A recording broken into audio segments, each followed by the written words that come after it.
Siapa yang Izin berkenan? menjawab boleh. Oke, monggo. Tapi ya penjelasannya mungkin di sini kita runut ke dalam apa ya ya. Ini berkaitan dengan sejarahnya kan semacam itu. Tadi berbicara tentang sifat 20 itu munculnya dari mana? Kalau kita lihat imam kita, Imam Asy'ari itu punya kitab satu pembahasan tentang ibanah, misalnya ibanah dan aluma misalnya. Nah, ibanah ini yang mencirikan di mana Imam Asy'ari itu beliau tafwid, sementara aluma dia mencirikan di mana Imam Asy'ari itu dia apa berdialog ya tentang persoalan akidah dengan mengedepankan metode rasional karena berhadapan dengan Mu'tazilah. Nah, seiring dengan perjalanan waktu, itu yang berkembang itu kan akidahnya Mu'tazilah. Mu'tazilah tentu saja mereka mengedepankan akal. Oleh karena itu, pada saat itu dialognya itu akal dijawab dengan akal lagi gitu. Maka dari sana hampir semua ulama Ahlussunnah yang melanjutkan metodenya Imam Asy'ari dalam berdialog di ilmu kalam itu secara pencapaian akal yang ditemukan oleh akal itu hanya 13 sifat yaitu yang mutafak. Adapun nanti yang 7 sifat yang lainnya yaitu sifat ma'ani, nah ini bertentangan dengan Mu'tazilah. Begitu juga dengan di dalam kalangan Asy'ariyah itu sendiri ya karena tapi perbedaannya labji kalau misalnya di dalam Asy'ariyah ini nanti hubungannya persoalan mustaq dan mustaq minhu, ada sama ada samiun gitu kan, ada basor ada basiron, itu sebetulnya persoalan mustaq dan mustaq minhu. Cuman kalau misalnya dengan Mu'tazilah ini perbedaannya sesuatu yang signifikan karena Mu'tazilah ini dia taktil di dalam masalah sifat maknawiyah seperti sami'an, menurut dia itu tidak waqa'a ala zat sam'un, tetapi dia itu mengatakan atau meyakini Allah itu mendengar dengan zatnya. Kalau Ahlussunnah Allah itu mendengar dengan samanya. Kenapa demikian? Karena kan bahasanya juga isim fa'il. Seperti Pak Julio Alimun, dia mendapat gelar isim fa'il yang mengetahui, itu karena apa? Karena zatnya atau karena ilmu yang ada pada Pak Julio. Maka harus ada sifat ma'ani kan semacam itu. Nah, datanglah kemudian ini kalau kita cek kitab-kitab Asy'ariyah dengan pembacaan akli itu wilayahnya di sana apa yang terkejar oleh akal itu dia hanya 17 gitu hanya 13 kurang lebihnya. Adapun nanti yang 7-nya lagi ada yang memasukkan atau tidak. Nah, kemudian datanglah belakangan misalnya di Imam Ghazali kita udah bisa melihat ini, di Imam Nawawi udah bisa melihat hal ini, akan tetapi datanglah Imam Sanusi yang beliau itu mentajdid pengajaran lah, metodologi di dalam pengajaran, maka dirumuskanlah di dalam pembagian-pembagian sifat, ada nafsiyah, ada salbiyah, ada ma'ani dan ma'nawiyah. Itu sebetulnya hanya dalam bentuk metodologikal pengajaran saja, adapun isi dan kandungannya itu sama saja, bisa dilacak lah kurang lebihnya. Cuman di dalam pengertian pembacaan secara metodologikal sebagaimana Asy'ariyah merumuskan atau mendalami kitab-kitabnya. Mungkin semacam itulah yang saya pahami. Silakan ditambahkan. Terus ini lagi ya yang sering dipahami tentang istilah sifat 20. Nah, sifat 20 itu bukan berarti pengkajian itu hanya sebatas itu hanya penyebutan. Padahal kan ketika kita mengkaji sifat 20 itu yang dikaji kan bukan sifat 20 saja. Itu 50 sifat lah kurang lebihnya. Di mana untuk Allah dan untuk para rasul. Jadi 20 sifat itu hanya sebatas penyederhanaan saja gitu kurang lebihnya, bukan berarti hanya 20 sifat, tetapi itu kata yang populer di kalangan Ahlussunnah wal Jamaah ya ketika ngaji itu maksudnya adalah kajian-kajian daripada 50 aqwaid tadi. Ini persis seperti omongan yang populer kita ngaji Bajuriyu gitu, padahal yang dibahas adalah kitab Fathul Qoribnya bukan Hasyiah Bajurinya. Semacam itulah. Terima kasih, wallahu alam. Oke. Mungkin dari mujawib yang lain, monggo. Dari host, dari Kang Andi.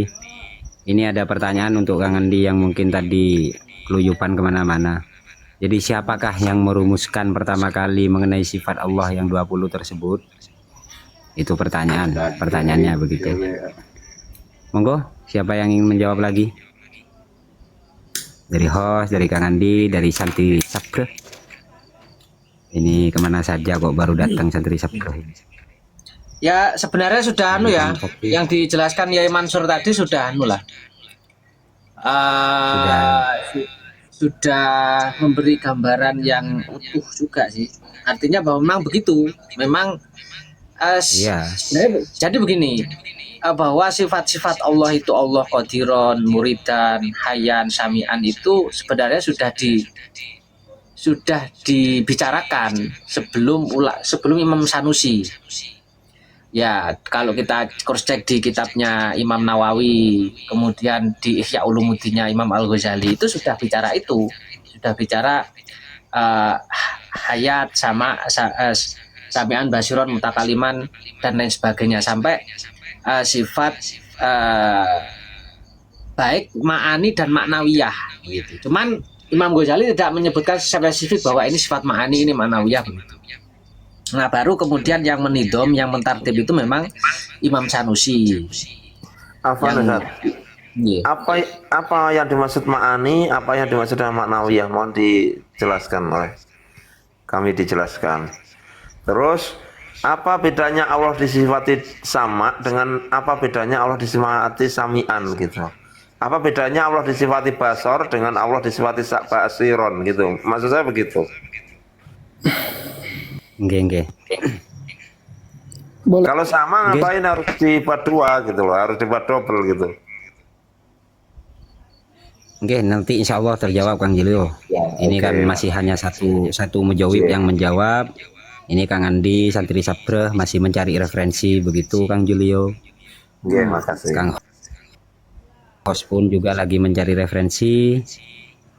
Monggo siapa yang sudah bisa membuka pedang untuk menebas permasalahan yang ada begitu.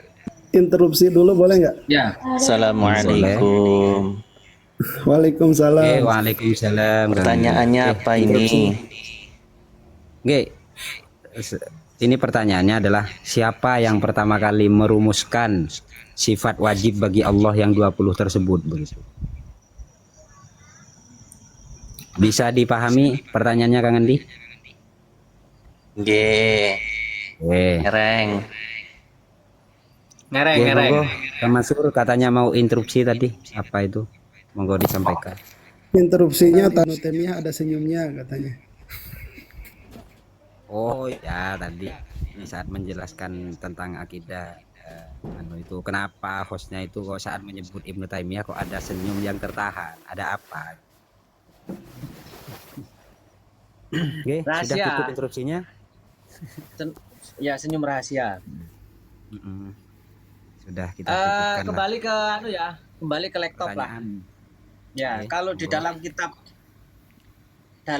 kitab Tahdhib Syarah Sanusiyah itu ada rumusan begini. Jadi bahwa an-nasifata al-ma'ani zaitun ala dzati qaimatun lazimatun laha luzuman la yaqbalul infaq bahya daimatul wujud mustahilatul adam bahya hayun bihayatin alimun biilmin wa hakada. Jadi sifat ma'ani itu adalah sifat tambahan ya, zaidun, sifat tambahan yang menetap pada zat yang di situ tidak mungkin layak balu al infaq ya, tidak mungkin terpisah dari zat Allah. Jadi sifat ma'ani itu adalah sifat tambahan yang di situ melekat pada zat Allah yang selalu menetap dan tidak mungkin terpisah atau tergeser atau hilang dari Allah Subhanahu wa taala. Semisal sifat ma'ani itu adalah alimun. Sifat ma'ani ya. Sifat ma'ani itu contohnya adalah kudroh.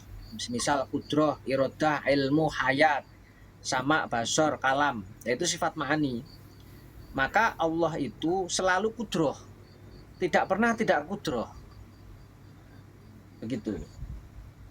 Kemudian Allah itu selalu ilmun, tidak pernah tidak ilmun.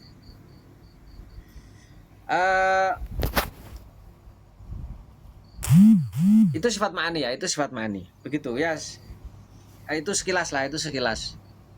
Jadi sifat ma'ani adalah sifat yang di situ merupakan zaitun ala dati qaimatun lazimatun lah luzuman la ibalu al-infaq. Monggo, nggih. Oke, sudah cukup, saya rasa sudah mengena. Mungkin dari mujawib yang lain ada tambahan. Izin pimpinan. Sifat maknawiyah. masuk. Ma'ani ya Ustaz. Yang maknawiyah sendiri apa maksudnya? Oke, kita satu-satu dulu Kang Julio, nggak bisa cekar-cekor begitu. Ini kan harus dirunut dulu. Ini masih ada 2 pertanyaan antum yang belum dijawab sebenarnya. Tambahan dari santri Sapreh, Kang Andi, Kang Surya begitu. Monggo, atau sudah kita pindah ke pertanyaan selanjutnya begitu? Izin masuk toh pimpinan. Masuk, oke. masuk. Ini antum ini semut. Nah, ini siapa dulu ini? Monggo Kang Semut, karena yang interupsi terlebih dulu. Monggo Kang Semut. Semutnya Mama Gupron ini. Monggo. Oke. Semutnya Jawa Tengah itu. Ini sebenarnya tadi mau jadi sael nggih, karena pertanyaan saya yang awal itu belum kebuka nggih. Nanti bisa di akhir-akhir nggak apa-apa. Tentang tadi nggih, tentang tadi ahlul hadis Imam Syafi'i, kemudian ulama-ulama salaf minat tabi'in itu kan dia tidak mempunyai konsep sifat 20. Nah, akidah seperti itu gimana? Kemudian menambah lagi tentang tadi yang dibacakan host. Jadi tentang sifatul ma'ani sama sifatul maknawiyah. Jadi pertama sifat 20 itu dibagi sifatul datiyah, kemudian sifat salbiyah, sifat ma'ani sama sifat maknawiyah. Adapun sifat ma'ani yang mana dimulai dari kudrat sampai kudrat iradat ilmu hayat sama basor kalam, ya kan? Kemudian selanjutnya itu qadiron sampai mutakalimah itu dinamakan sifat maknawiyah. Menurut Asy'ariyah, sifat ma'ani maknawiyah itu sifat zaidatun, yakni sifat tambahan. Adapun menurut Mu'tazilah dikatakan untuk kudrat iradat itu bukan zaidatun, bukan sifat tambahan. Akan tetapi gini, kalau kita baca Quran ada kata aliman, kemudian basyiron. Nah, itu kalau Asy'ariyah atau Asy'ariyah mengatakan bahwa Allah itu punya zat, kemudian basyiron di situ punya sifat. Lah sifatnya itu berbeda dengan zatnya. Jadi sifat zaidah, sesuatu yang lain bukan zatnya Allah. Tapi menurut Mu'tazilah, kalau kita baca aliman basyiron, lah Allah itu punya zat, punya sifat basir, punya sifat alim. Tapi sifat ini itu bukan sifat yang zaidah, yakni sifat yang melekat pada dirinya. Jadi seakan-akan itu mulazim.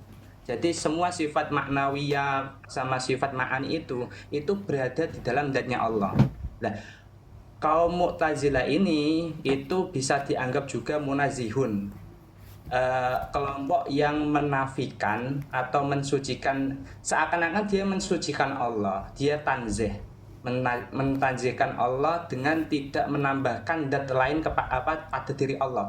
Tapi di sisi lain Mu'tazilah ini menafikan sifat-sifat Allah yang ada di Quran. Karena sesuai nas Quran, basyiron aliman itu sifatun zaidatun. Jadi kalau Asy'ariyah memaknai sifat ma'ani itu Allah punya zatnya sendiri, juga punya sifatnya sendiri, yang mana sifat tersebut itu bukan di dalam zatnya, tapi sifatun zaidatun. Jadi ada bukan dua datia ya, dua kesatuan yang berbeda. Jadi sifatnya ya beda, zatnya ya beda. Tapi kalau Mu'tazilah mengatakan pokoknya semua sifat Allah itu ada di dalam dirinya Allah. Jadi dia menafikan sifat-sifat Allah yang ada di Quran. Gitu, itu Mu'tazilah. Jadi dia bisa dikatakan munazihun, dia seakan-akan tanzih kepada Allah tapi menafikan nas Quran. Gitu. Itu tentang sifat ma'ani sama maknawiyah. Ikut NB tambah apa kalau nanti ada soalan baru. Jadi dalam kasus untuk akidah ya, akidah itu sebenarnya ada tiga yang gini. Yang pertama itu ahlul hadis, yang kedua itu ahlun nador, yang ketiga ini mangke saja mawon. Nggih monggo dilanjut yang lainnya. Assalamualaikum wallahu a'lam.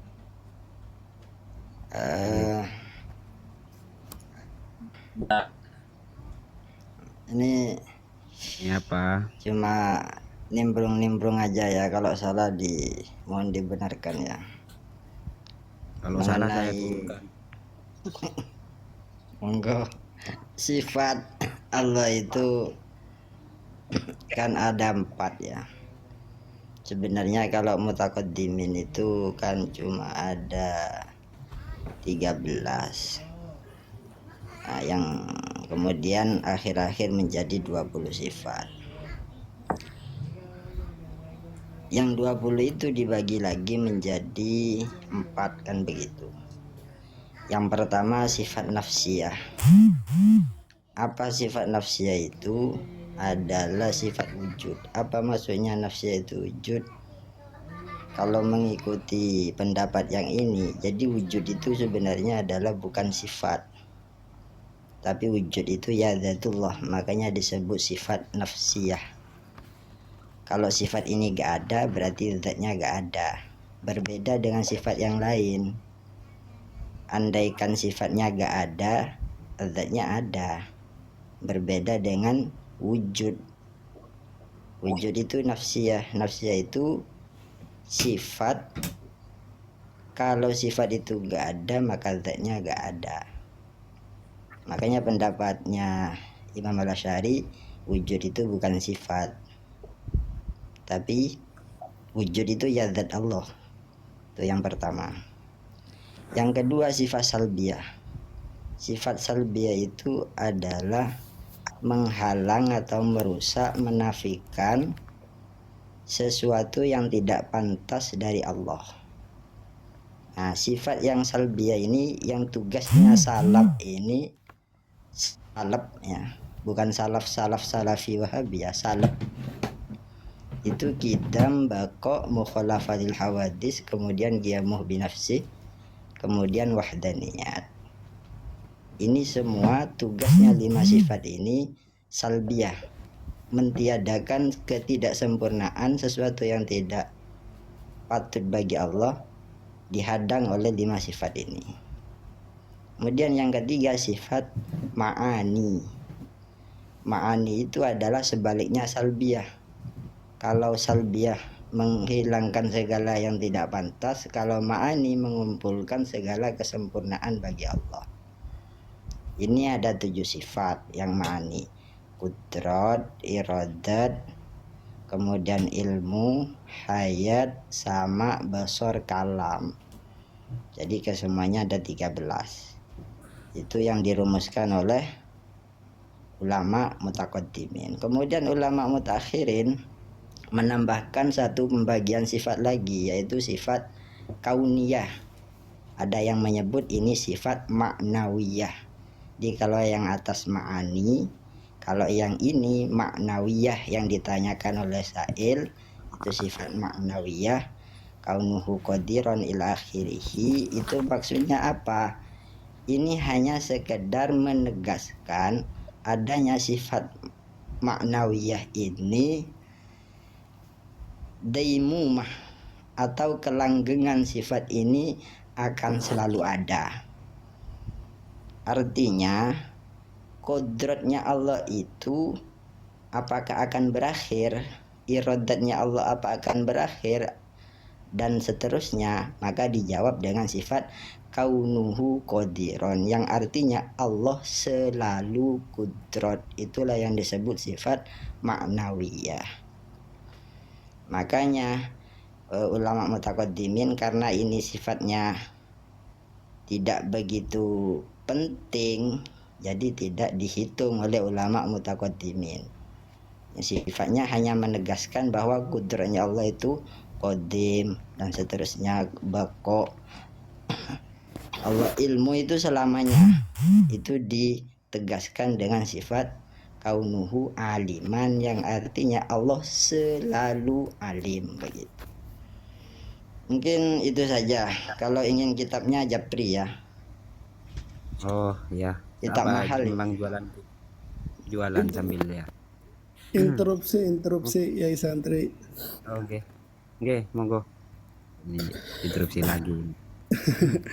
Ini sebetulnya saya ingin menambahkan lah dan kurang lebihnya mentahkik apa yang dimaksud ceritanya gitu ya. Tadi bahasa sifatun jaidah, kenapa ada embel-embel jaidah? Karena itu kan untuk membedakan dengan sifat wujud. Karena sifat wujud itu dia ulama berbeda pendapat apakah dia sifatu jaid atau ainu anijat, kan semacam itu. Asy'ariyah sendiri itu mengatakan ainu jad. Nah, belakangan yang menetapkan sifat ma'ani maka dikatakanlah jaid. Saya ambil contoh gambaran lebih sederhananya gini aja lah. Kalau misalnya sifat antara wujud dengan zat itu dia berbeda apa enggak? Semisal maaf ya, Yai Ali dengan wujudnya itu sama apa beda? Kan sama, itu aja. Oleh karenanya ada yang mengatakan ainu jad. Tetapi kalau misalnya Yai Ali dengan ilmunya itu sama apa beda? Tentu saja beda. Oleh karenanya dikatakanlah sifatun jaidah. Nah kan semacam itu. Terus tadi kenapa kemudian mutaakhirin menetapkan adanya sifat ma'nawiyah setelah sebelumnya itu sifat ma'ani? Karena tadi ada kaitannya dengan Mu'tazilah. Mu'tazilah itu dia menetapkan sifat ma'nawiyah tetapi tidak menetapkan sifat ma'ani. Akar persoalannya di mana? Kan kalau kita lihat ini itu dia lapadnya atau redaksinya masdar ya, dia ilmun. Sementara kalau misalnya sifat ma'nawiyah dia itu alimun, isim fa'il. Nah, secara bahasa apakah isim fa'il itu dia kehilangan masdar? Maksudnya ada yang mengetahui tapi langsung kepada zat tanpa melalui perantara, yaitu sesuatu yang disebut dengan ilmun.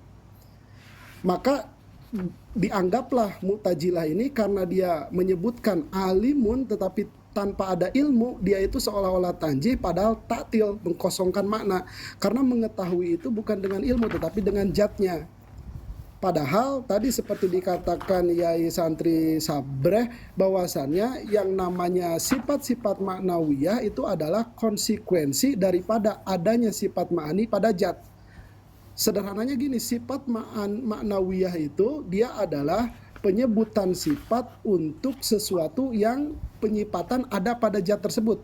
Sekedar untuk contoh saja, maaf Yai Ali itu wujud ditempeli atau beliau memiliki ilmu, yaitu sifat yang inkisyaf terhadap sesuatu. Maka dengan hal tersebut sah Yai Ali disebut dengan alim.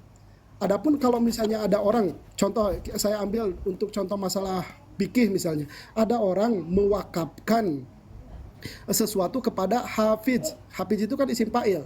Maka di sini ulama berbeda pendapat. Hafiz yang dimaksud apakah masih menghafal atau dia tidak lupa? Kalau misalnya sesuatu yang dia itu dikatakan hafiz tapi pernah lupa, itu gimana? Oh, itu disebutnya majaz. Kenapa demikian? Karena dia disebut hafiz tapi tidak ada hifjun. Tidak ada hafalan gitu. Dia disebut yang hafal tetapi tidak ada hafal. Nah, itu akar persoalannya kan di sana. Bahkan di sini ini berlaku di dalam masalah fikih tentang hubungan antara sifat ma'nawiyah dan sifat ma'ani atau antara masdar dan isim fa'il. Nah, kurang lebih seperti itu aja ya tambahannya. Wallahu